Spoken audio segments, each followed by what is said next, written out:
Kepala Badan Komunikasi Strategis Partai Demokrat Herzaki Mahendra Putra menyebut usai tak usung Anies Baswedan, Partai Demokrat akan dukung pemimpin yang bisa dipercaya.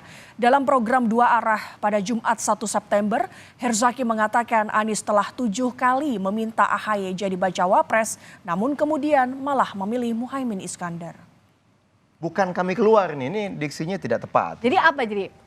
Bahwa bubar, Udah bubar otomatis dong. bubar. Karena kita sepakatnya 3 partai, ada apa-apa bersama kita diskusikan. Tak tahu dia jalan sendiri, dia punya kesepakatan sendiri.